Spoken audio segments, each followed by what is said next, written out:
Scottsdale. How's it going? Hello, front row. How are you? Good. Shh, I'm not talking to you. It's fine. This is about me now. Thank you, though, for welcoming me. This is kind of legitimately my first interaction with people today. So thanks for being here for it. Technically, I guess that's not true. I heard a breakup happening outside my hotel window last night at about 3 in the morning. Has anyone ever heard a breakup happening that wasn't yours? Isn't that like the best? Just listen to it and be like, oh yeah, I've said that before. Oh, this one had everything. It had like a bunch of like, how could yous, and I can't believe it, and I thought you loved me. At one point, the guy got all mad and was like, oh, you had to bring that up, which like, you know this is probably a finale fight. And we're bringing up like the greatest hits of our past fights. It was magical, it was wonderful. Arizona, I'm from Los Angeles. If you can't tell, I don't know how you could tell, I guess. I look like I should be in Seattle, but I prefer warm weather. I'm from Los Angeles, and I've noticed coming to Arizona that Arizona is a really aggressive state. Whenever you just like get off the plane, just the air itself like immediately sucks the moisture out of your face. The things that your state is known for are basically scorpions and cactus, and you legally protect the second one. So I got here and someone's like, don't touch the cactus. I was like, well, I know that. They're like, no, really, you'll get in trouble with the law. I was like, oh, shit. It's not very good for someone with anxiety to get somewhere that's very aggressive. Hey. It's not very good to interrupt someone with anxiety either. It's fine. It's honestly fine. But really though. No, but I realized a couple years ago I think I have anxiety. Mostly because I get really like anxious and nervous, especially when like big expenses are coming up or rent is coming due. And another big sign is because I've been having a recurring dream of slowly shattering my teeth together on each other. Just like, I know, think about it. And now you have anxiety. Living with anxiety is difficult. You plan through a lot of your conversations before they happen and then probably don't need to have planned them through. I bought new shoes the other day and I was already, my shoes were shitty. It's been like 2.5 years since I bought new shoes. So I was all ready to go in and be like, I need new shoes. And for the person to be like, yeah, duh. And I was going to get all high and mighty about it and all self-righteous. So I walked in and the shoes I needed were right in front, so I didn't have to talk to anybody. And I brought the shoes up to the counter and she's like, did you find everything you needed? And I was like, yeah, thank you. And it was a wonderful transaction. Avoid anxiety if you can. I grew up in Orange County. I am the son of a pastor and a behavior specialist.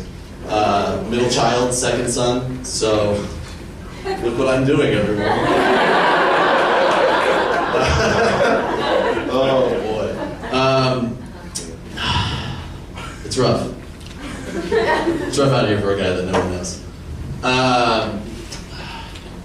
Do you ever have those times where you like want to say something, but then you're like, I can't remember exactly what it is.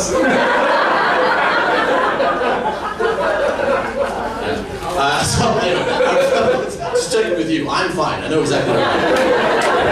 I live in LA. There's a lot of homeless people. I have a kind of a rule for dealing with homeless people in LA, and that is that whenever they speak to me, I have to acknowledge that they've spoken to me because I'm a human being. There's a lot of people who will just kind of pretend like they didn't hear whatever is being said to them by a homeless person. My friend is one of those. Back when I was living in Los Angeles, I'm still living in Los Angeles, but you know, temporarily I'm here. Semantics. Back when I was in Los Angeles, I used to walk all the time to a Burger King that was by my apartment for a walk-in cone. And for those who can't piece together what that is, it's an ice cream cone that you eat while walking. So my friends and I went to go get a walking cone, and I have to tell you something about the Burger King that we went to. It was shitty. It looked like a bunch of aliens had landed on Earth and were trying to blend in with mankind. But the only reference they had to go on was like a shitty 90s Burger King commercial. So like I would walk in and it's basically empty. There was one sign on the wall that's like a overly multicultural family, I guess, but they're all the same age, sitting around a table with their various Burger King eateries. Not the right word, but we're gonna blow past it. The weird thing about the picture was that all the food was like in the middle of the table on like actual plates. Like it was family style, and I've never seen a Burger King be like that. And this one was also not like that, so I don't know why. This is all incidental because the important story is the walking cone. So I got a walking cone.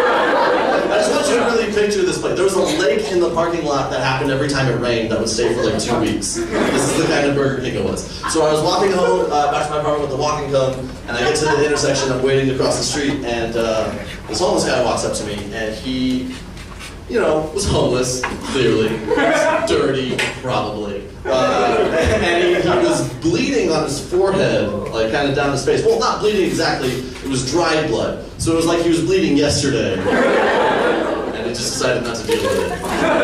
So he comes up to me and he says kind of the usual homeless guy thing, like, hey man, do you have any money? And I said, no, I'm sorry, I don't. I paid for this with a card. I always feel like I have to justify myself to a homeless person when I don't have money. You know, sorry, honestly, I swear, look at the receipt. Like, no, sorry, I don't have any actual money on me, just a card, sorry. And the light changed, so I was like, all right, transaction over, I'm gonna walk away. And this guy was a little too smart for that, so he followed me into the intersection and started walking along by me and was like, oh man, it's so hot today. And I was like, yep, it's a hot one. He was like, oh, that ice cream looks so good. And I was like, well, can I have it? Man, no. It's like a half-eaten ice cream cone. If I hadn't touched it, I would have been like, yeah, fine, I'm gonna be a nice person. I'll give it to him. Like, I'm not gonna give him. I've already like, done the whole. I would have been around for it. So I was like, no, this is my ice cream cone. And he goes, oh, come on, man. And he says something I'll never. I gotta give him credit. He's like, oh, what? Like, you'll never buy a new one again? He's right. He's 100% correct. I absolutely can and have bought another one again. So I gave him my ice cream cone. And he finished walking across the street with me, and then we got to the other end, and I was waiting for the next light to change, and that's when he decided to tell me all about when he went to the fault, which I took to mean the San Andreas Fault, which is a big hole in the ground where earthquakes come from. And he told me that the bouncer there kicked him out or whatever. I don't know, there's no bouncers at the vault. At that point, I'm just listening to him ramble. But just make sure that when you have homeless people speak to you, you do acknowledge them. They are people. Maybe you'll have to give up your ice cream cone. Maybe you'll have to give them $1. But at least you won't be like my friend who literally stayed 2 feet in front of us the entire intersection, not looking behind us. And when we got to the end, I was like, man, did you listen to anything? He's like, no, I wasn't. I tried really hard not to. I was like, I wasn't even talking to you. Oh, that was ridiculous. Thank you so much, everybody. My name is